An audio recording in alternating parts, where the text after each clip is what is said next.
మీ అందరి కోసం, మీ కుటుంబాల కోసం, మన గ్రామాభివృద్ధి కోసం మనం ఇంకా విశ్వాసం ఎదగాలని, దేవుడు అనేక విధాలుగా మన గొప్ప మేలు చేయాలని, అందరి కూడా మంచి ఆనందాన్ని దయచేయాలని ఈ పూజా బలి నా తోటి గురువులతో కలిసి మీ అందరి కోసం సమర్పిస్తూ ఉన్నాను. గలిలయులారా, మీరు ఎందుకు ఇక్కడ నిలిచి ఆకాశం వైపు చూచుచున్నాము? మీ చెంత నుండి పరలోకమునకు చేర్చుకొనబడిన ఈ యేసు ఎట్లు పరలోకమును పోవుట మీరు చూచితిరో అట్లే అతడు మరలా వచ్చును. హల్లెలూయా. పితా పుత్ర పవిత్రాత్మ నామమునా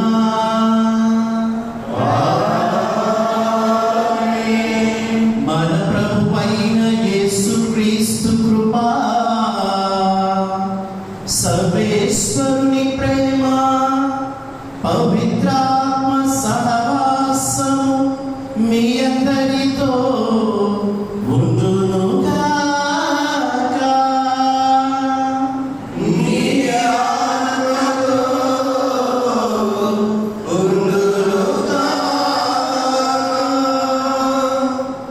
క్రీస్తునామమునందు ప్రియ క్రైస్తవ సహోదరి సహోదరులారా, నేను తల్లి శ్రీ సభ మనకందరినీ ఆహ్వానిస్తూ ఉన్నది.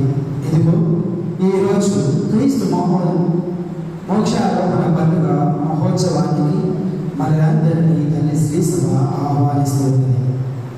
మోక్షారోపణ పండుగ అనగానేమి అని మనము ఒక్కసారి ప్రశ్నించుకుంటే, ఇదిగో 33 సంవత్సరాలు క్రీస్తు భగవానుడు ఈ లోకంలో మానవుడి వలె జీవించి, మానవుడి వలె ఆయన అనేక కార్యక్రమాలు, అనేక పనులను, అద్భుత కార్యాలను చేసి నేను ఇదిగో తన తండ్రి నుండి వచ్చిన నివాసానికి, అదిగో ఆ యొక్క నిత్యము నివసించే ప్రదేశానికి అనగా పరలోక రాజ్యానికి చేర్చబడేటువంటి రోజు. అనగా ఇదిగో ఆయన తన తండ్రి దగ్గర నుండి ఈ లోకానికి వచ్చి ఉన్నారు. ఆయన వచ్చినటువంటి పనిని ముగించుకొని మరలా తన తండ్రి యొద్దకు వెళుతూ ఉన్నారు. నిత్యము ఆ యొక్క తండ్రి కుడి ప్రక్కన ఆయన ఆసీనుడై ఆ యొక్క సింహాసనముపై కూర్చొని ఉండి ఇదిగో మనలను అదే సింహాసనము, అదే పరలోక రాజ్యానికి మన యొక్క దృష్టిని మనము ఉంచుకోవాలని, ఆ యొక్క పరలోక రాజ్యానికి చేరడానికి మన వంతు మనం ప్రయత్నం చేయాలని ఆయన మనకు గొప్ప ఉదాహరణగా నిలిచి ఉన్నారు. నేను పట్టణాలను మనము జాగ్రత్తగా ఆలకించినట్లయితే పట్టణాల్లో మనము వింటూ ఉంటాము, ఆయన నిత్యము దేవుని గుడి ప్రక్కన కూర్చుని ఉన్నారు అని. అదేవిధంగా పౌలు గారు దశలోనికి రాసిన లేఖ 1:3 కూడా ఈ విధంగా పలుకుతూ ఉన్నారు. క్రీస్తు తండ్రి గుడి ప్రక్కన కూర్చుని ఆసీనుడై ఉన్నారు.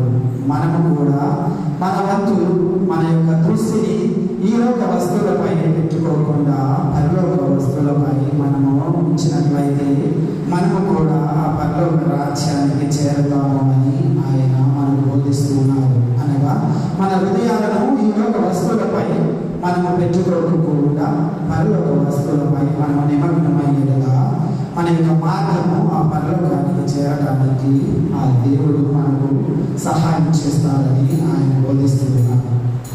ఒక్కసారి మనము ఆత్మ పరిశీలన చేసుకోవాలి.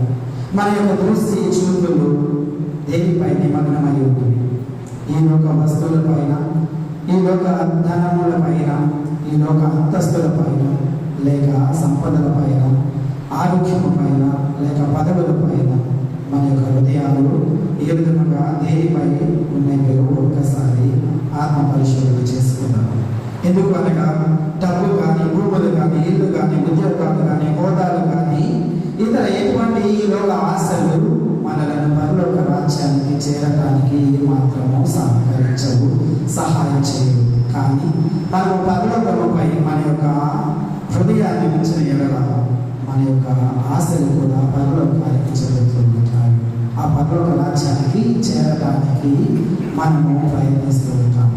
ఈ యొక్క దివ్య బలిపూజలో మనము మన యొక్క ఆత్మ, అదేవిధంగా మన యొక్క హృదయాలు దేనిపై దృష్టి పెట్టి ఉంచామో, దేనిపై గమనించడానికి మన యొక్క గమ్యాన్ని ఏర్పరచుకున్నామో ఒకసారి ఆత్మ పరిశోధన చేసుకున్నాము. ఎందుకనగా మీ సంపద ఎక్కడ ఉన్నదో ఈ హృదయం కూడా అక్కడే ఉన్నదని మత్తయి సువార్త మనకు బోధిస్తూ ఉన్నది. మనం ఈ లోక సంపదలపై మన యొక్క హృదయాలను నిమగ్నం చేసుకొని ఉన్నామా, లేక పరలోక వస్తువులపై మన యొక్క హృదయాలను నిమగ్నం చేసుకొని ఉన్నామా? ఒక్కసారి ఆత్మ పరిశీలన చేసుకుంటాము.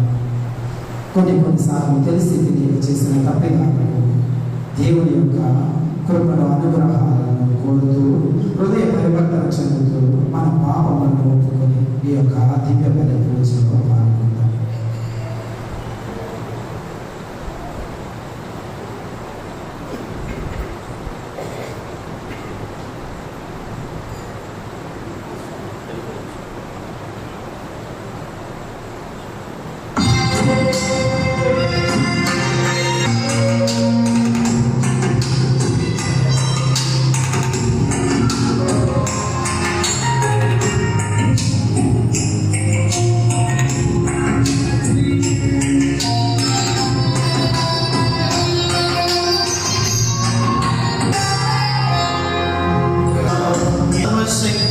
సర్వేశ్వరుడు మనకి దయ చూపి మన పాపములను మన్నించి మనలను నిత్య జీవములకు చేర్చుదురుగాక.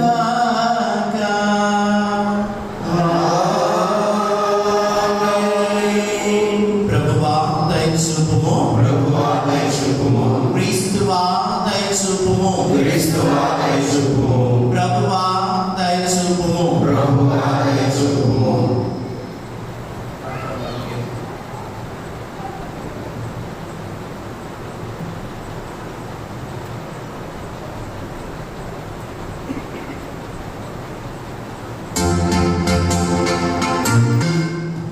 ప్రార్థించుదము. సర్వశక్తి గలము సర్వేశ్వర, పవిత్ర సుఖశాంతులతో మమ్ము ఆనందింపచేయుము. భక్తివంతమైన కృతజ్ఞతతో మమ్ము సంతోషపెట్టుము. ఎలైనా నీ కుమారుడైన క్రీస్తు మోక్షారోహణమే మా ఆరోహణం. మాకంటే ముందు మా శిరస్సు మహిమలో ప్రవేశించిన తావునకు అతని శరీరమైన మేము కూడా నమ్మకముతో చేరుకున్నట్లు అనుగ్రహింపుము. మీతోను పవిత్రాత్మతోనూ కలిసి యుగయుగములు జీవించుచు పరిపాలించుడు మా ప్రభువైన యేసుక్రీస్తు ద్వారా ఈ మనవి చేయించున్నాము. ఆమేన్.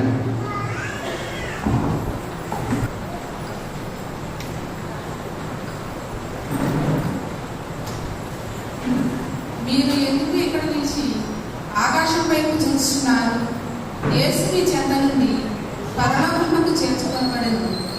మొదటి పట్టణము అపోస్తల కార్యములు 1వ అధ్యాయం 1వ వచనం నుంచి 11వ వచనం వరకు.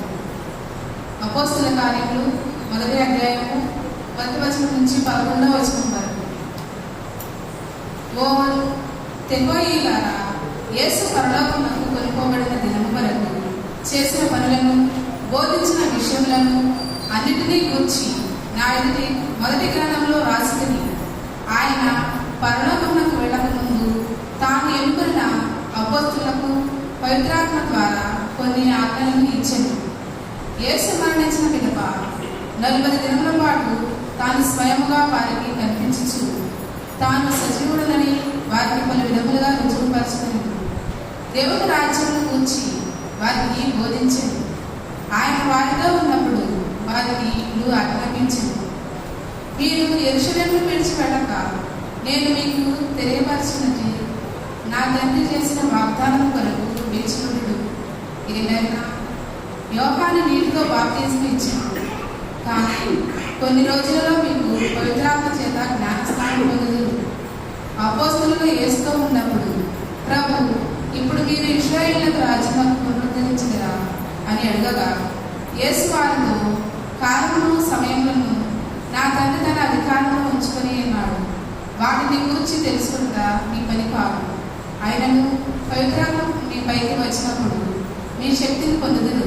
కనుక మీరు యెరూషలేములోను యూదయ సమరయ సీమలయందు అంతటను బూది గంధముల వరకు నాకు సాక్షిగా ఉందురు అని ఈ మాటలు పలికిన పిదప వారు చూచుచుండగా ఆయన పరలోకమునకు కొనుక్కోబడెను.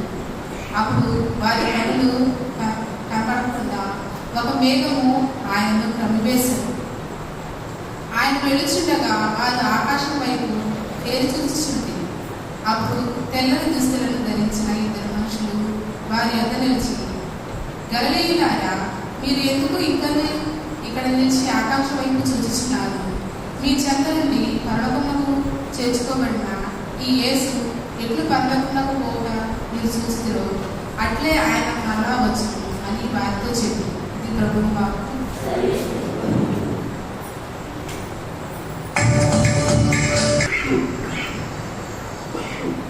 రెండవ పట్టణము పునీత పౌలు గారు ఎఫెసీయులకు రాసిన లేఖ 4వ అధ్యాయం 1వ వచనం నుంచి 13వ వచనం వరకు. క్రీస్తు సంపూర్ణతకు సమానమై సంపూర్ణతను పొందగలము. రెండవ పట్టణము పునీత పౌలు గారు ఎఫెసీయులకు రాసిన లేఖ 4వ అధ్యాయం 1వ వచనం నుంచి 13వ వచనం వరకు. సహోదరులారా, ప్రభు సేవకుడునొకటిచే బందీనని నేను మిమ్ము ఇంట్లో అర్థిస్తున్నాను. మిమ్ము పిలిచిన నాడు దేవుడు మీకు ఏర్పరిచిన అంతస్తులకు తగిన విధముగా జీవింపుడు. మీరు ఎల్లప్పుడూ సాధువులుగాను సాత్వికులుగాను సహనశీలులుగాను ఉండవలేను. పరస్పరము సహించడం ద్వారా మీ ప్రేమను ప్రదర్శింపుడు. మిమ్ము ఒకటిగా బంధించి శాంతి ద్వారా ఆత్మసకు ఐక్యమును నిలుపుకొనుటకు సాధ్యమైనంతగా ప్రయత్నింపుడు. శరీరము ఒకటే, ఆత్మయు ఒకటే. మిమ్ము దేవుడు పిలిచినది ఒక నిరీక్షణకే కదా. ఒకే ప్రభువు, ఒకే విశ్వాసము, ఒకే జ్ఞానస్నానము, ఒకే దేవుడు, మానవులందరికీ ఒకే తండ్రి. ఆయన అందరికీ పైగా, అందరి ద్వారా, అందరి యందు ఉండువాడు. క్రీస్తు వసగిన కృపకు సమాన పరిమాణంలో మనలో ప్రతి వ్యక్తి ఒక్కొక్క విశేష వర్గను పొందారు. ఆయన అత్యున్నత స్థానానికి ఎక్కి వెళ్ళినప్పుడు చాలా మంది బందీలను ఇహ పరములందు నాకు సర్వాధికారం ఇవ్వబడినది కనుక మీరు వెళ్ళి సకల జాతి జనులకు విద్యాపుత్ర పవిత్రాత్మ నామమున జ్ఞాన స్నానవసరముందు వారిని నా శిష్యులను చేయుడు. నేను మీకు ఆజ్ఞాపించినదంతయు వారు ఆచరింపబోధింపుడు. ఇదిగో లోకాంతం వరకు సర్వదా నేను మీతో ఉన్నాను అని అభయవసరం. ఇది ప్రభువు వాక్కు. సర్వేశ్వరికి వందనములు.